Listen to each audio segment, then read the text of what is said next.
Hello, children of God. It's long time since I came here. Yeah, but yesterday I really wanted to post something, and I was thinking of a word of encouragement. And I thought about the last couple of months when I needed encouragement myself.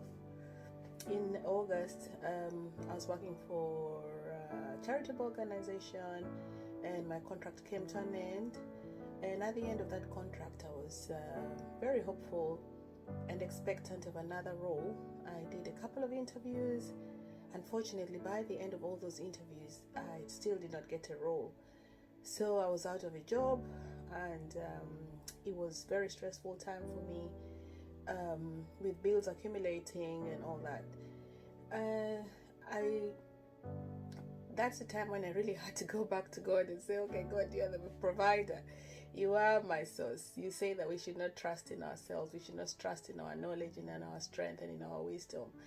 But we should trust in you at all times. And at that time, I'm now trusting in you as a provider. I've been trusting in the employer to pay my check. But now I'm looking at you, how I'm going to manage the next couple of months. And God used people to encourage me. I reached out to a couple of friends, and they were very encouraging to me. They uplifted my spirit. And as I spoke to some of my friends, I found they were also going through the same issues.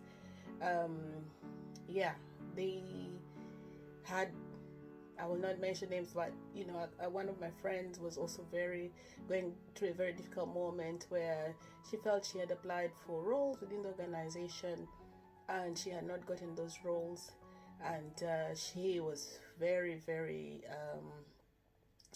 she was very downcast.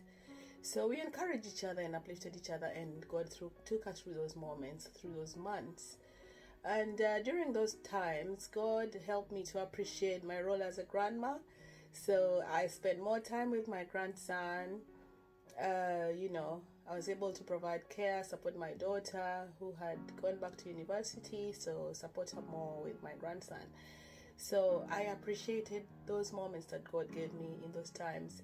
And also I was able to write some projects, spend some time on project proposal writing. And one of the projects I submitted to one of the grant making bodies was approved.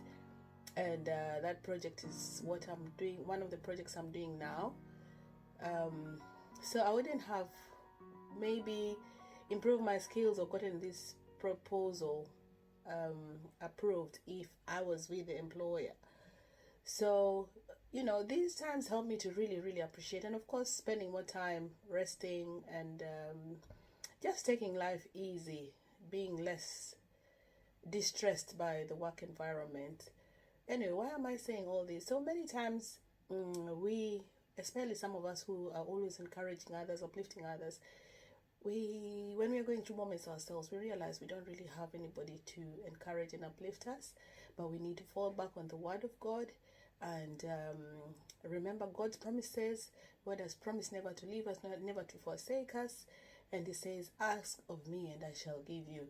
So in those times, our faith is sorely tested, and my faith was tested. But I do thank God He's come through for me, and I still believe in Him to still come through more. I'm just relying on Him every single day. This morning, I got news that one of my colleagues, whom I've never met physically, but we've interacted on professional ground, has just passed away. And she has young children, and I thought about her, and I thought how short life is, and how we just need to appreciate every moment that God has given us in this space and live beautiful memories and be a blessing to others. Life is short, but we leave everything on God, so let's trust in God more, let's rely on God more. It's been really nice to come to this space and share with you my journey, my story. Thank you, and bye for now. Thanks.